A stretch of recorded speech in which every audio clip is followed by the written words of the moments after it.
dilahirkan dan tidak lahir. Bilangan 23:19. Allah bukanlah manusia dan bukan anak manusia. Tanggal 25 Desember itu adalah hari raya kelahiran Dewa Matahari di Romawi. Di Romawi ya, kira-kira di abad 34 lah.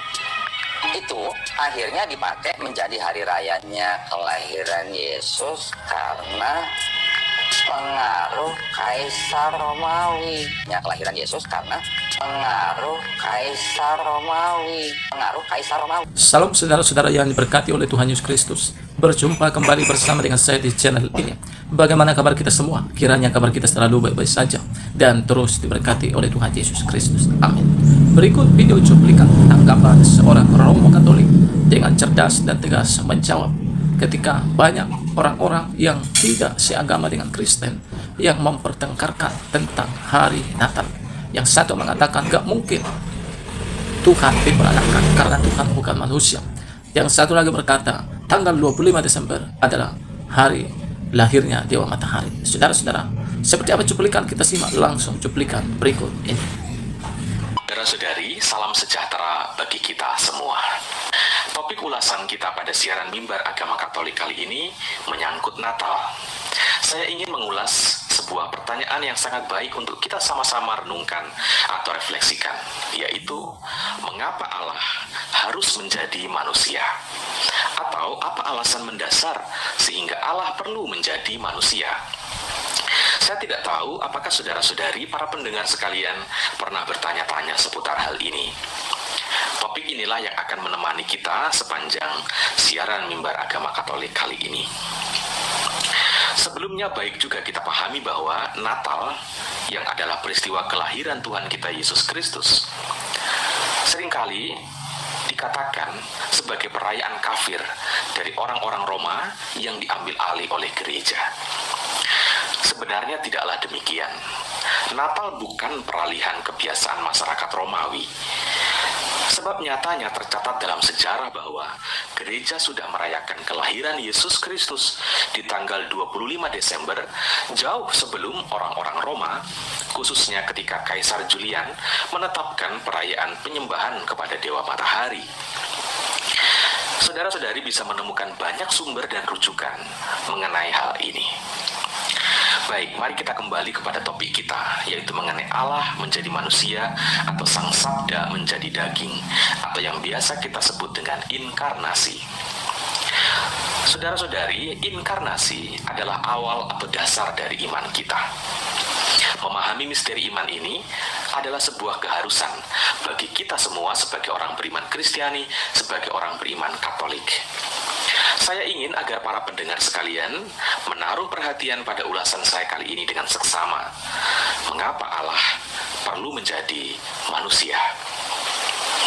Ada 3 jawaban atau ada 3 alasan mengapa Allah perlu menjadi manusia. Yang pertama adalah Allah menjadi manusia karena manusia begitu berhasrat ingin menjadi sama dengan Allah. Kita tentu ingat kisah bagaimana Hawa digoda oleh iblis dalam wujud ular. Kita bisa temukan itu di dalam kitab Kejadian. Ular berkata, "Kalau engkau makan buah pohon terlarang ini, engkau akan menjadi sama dengan Allah, tahu yang baik dan yang jahat." Dan Hawa tertarik menjadi sama dengan Allah. Dosa terjadi ketika manusia berambisi untuk menjadi sama dengan Allah. Ambisi itu terlihat ketika manusia ingin menjadi Tuhan bagi manusia yang lain. Ketika manusia sok tahu akan hidupnya, sok tahu akan masa depannya, sok tahu akan perkara-perkara orang lain, sehingga mudah menghakimi, mudah mengadili, menyingkirkan, menolak, semena-mena, menganggap diri paling benar, paling suci, paling tahu, dan lain sebagainya. Saya tidak tahu apakah para pendengar sekalian pernah menyaksikan sebuah film yang berjudul Bruce Almighty. Dalam film itu dikisahkan seorang yang bernama Bruce yang diperankan oleh Jim Carrey yang sesaat menjadi Tuhan. Apa jadinya? Dia mengacaukan semua hal. Dunia menjadi kacau balau. Karena apa? Ketika manusia menjadi Tuhan, manusia akan memperjuangkan keinginannya. dan keinginan manusia itu bersifat egois, sehingga lebih banyak merugikan orang lain. Dalam film itu diperlihatkan bagaimana Bruce menggeser awan yang menutupi bulan demi menyenangkan hati istrinya. Tindakannya itu justru membuat bencana di belahan bumi yang lain. Ada tsunami, banjir, dan lain sebagainya. Diperlihatkan juga bagaimana dia menggunakan kuasanya untuk menghancurkan karir dari rekan sekantornya. Diperlihatkan juga bagaimana dia dengan sembrono menjawab setiap doa yang masuk melalui emailnya.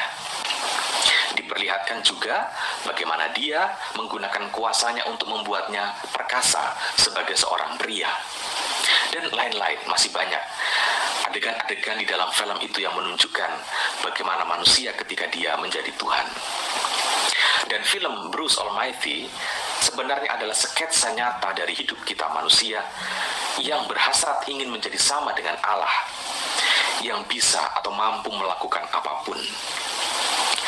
Dan benar saudara-saudari, lihat saja, banyak dari kita berlomba-lomba untuk mencari posisi yang paling teratas. Bahkan agama-agama pun sama. Semua berlomba-lomba untuk menjadi yang paling banyak umatnya, yang paling banyak penganutnya. Agama-agama rebutan penganut. Tidak peduli dengan caranya itu benar atau tidak. Yang penting berada di posisi teratas. Ingin jadi sama dengan Allah, itu sebuah penyakit. Ini penyakit untuk semua penganut agama. Dengan menjadi manusia, hendak dikatakan bahwa Allah saja menjadi manusia. Lalu mengapa manusia berhasrat ingin menjadi Allah? Dengan mengatasi sesama manusia yang lain. Misteri Allah menjadi manusia di dalam kekristenan atau kekatolikan mematahkan egoisme dan kesombongan manusia yang demikian berhasrat ingin menyamakan diri dengan Allah. Misteri Allah menjadi manusia menjadi jawaban kontra atas hasrat dari Hawa saat memakan buah pohon terlarang itu. Misteri Allah menjadi manusia menjadi jawaban dari pergumulan manusia sepanjang zaman yang terperangkap dalam jebakan iblis untuk menjadi sama dengan Allah. Itu jawaban pertama, saudara-saudari, alasan mengapa Allah mau menjadi manusia. Jawaban yang kedua adalah Allah menjadi manusia supaya manusia tahu seperti apa Allah itu sebenarnya. Saudara-saudari, ada bahaya yang sangat besar ketika manusia mengaku beragama tetapi tidak sungguh mengenal atau tidak sungguh mengalami seperti apa dan bagaimana Allah itu sebenarnya. Bahayanya adalah manusia bisa menciptakan sendiri pemikiran-pemikiran mengenai Allah. Dan bisa jadi manusia membenarkan diri, membenarkan tindakan-tindakan pribadinya atas nama Allah. Bahkan kekerasan pun bisa dibenarkan jika sudah mengatas namakan Allah. Saudara-saudari, ketika Allah menjadi manusia, manusia menjadi mengenal seperti apa Allah itu. Tidak hanya mengenal, tetapi manusia mengalami Allah. Karena Allah menjadi bagian dari kita. Dia beserta dengan kita. Dengan begitu, manusia tidak lagi salah kaprah mengenai Allah. Manusia tidak lagi menciptakan opini-opininya mengenai Allah. Manusia menjadi memiliki rujukan yang jelas mengenai Allah. Yesus sang sabda Allah yang menjadi manusia itu berkata, "Barang siapa melihat aku, ia melihat Bapa. Aku dan Bapa adalah satu." Kita manusia beriman Kristiani, Katolik, memiliki referensi yang jelas dan konkret saat berbicara tentang Allah. Yesus merupakan hati Allah. Dengan mengimani Yesus, manusia tidak akan sembrono menafsirkan tentang Allah. Dia adalah wajah Allah itu sendiri. Dengan mengenali Yesus, kita mengenali Allah. Dan keyakinan iman ini tidak muncul dari klaim satu orang. Ini adalah pengalaman sebuah komunitas yang juga menjadi pengalaman banyak orang pada zaman itu.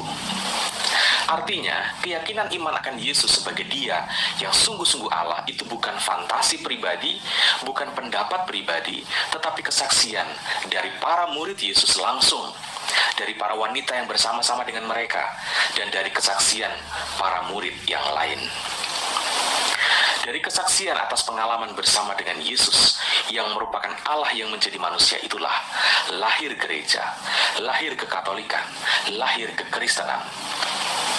Dan di dalam kekristenan, kekatolikan, Allah dikenali bukan dari pemikiran, bukan hanya dari pendengaran, tetapi dari pengalaman langsung.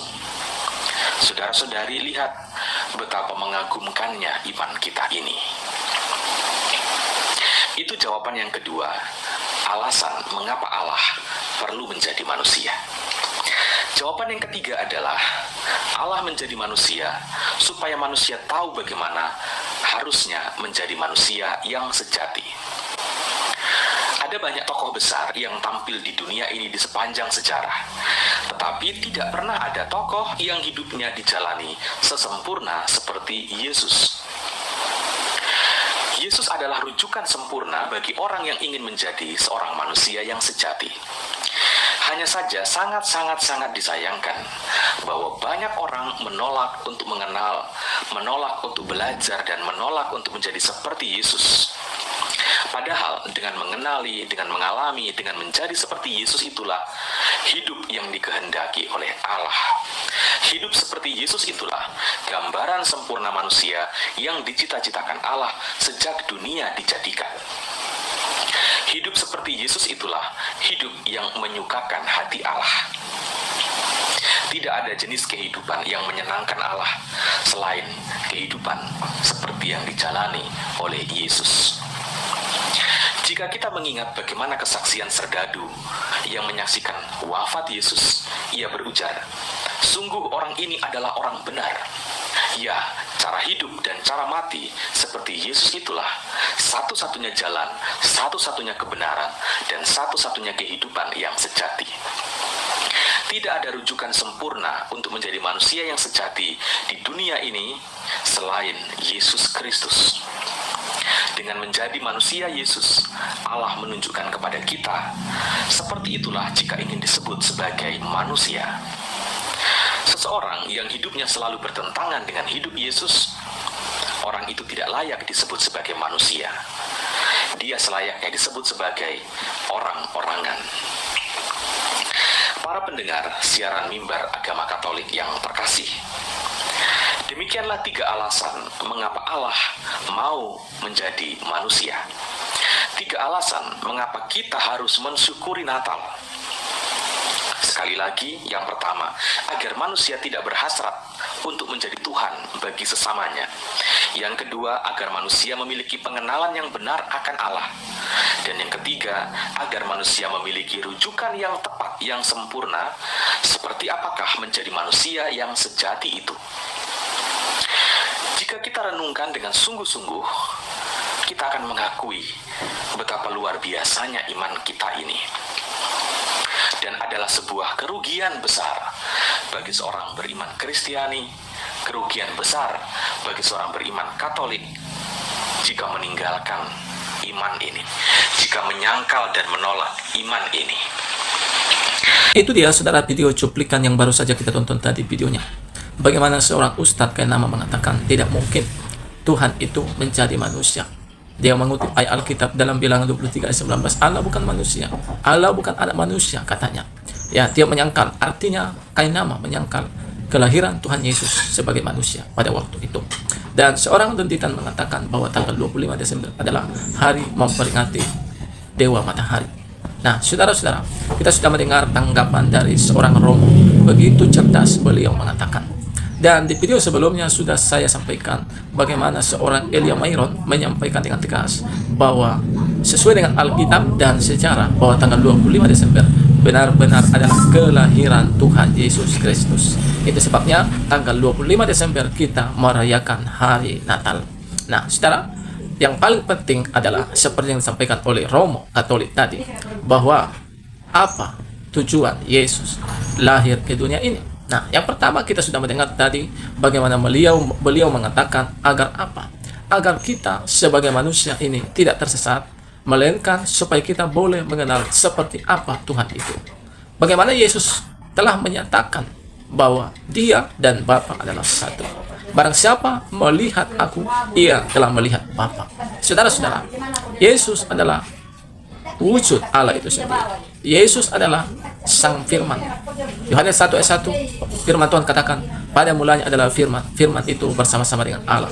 Dan firman itu adalah Allah sendiri. Nah, ini perlu kita pahami. Yang kedua, Yesus datang sebagai manusia. Supaya apa? Dia memberikan contoh dan teladan. Bagaimana sebenarnya kita sebagai manusia hidup, supaya jangan sombong, supaya jangan sok tahu, supaya jangan kerjanya menghakimi, tetapi supaya kita itu sempurna di hadapan Allah lewat pengajaran, lewat firman yang disampaikan oleh Yesus Kristus.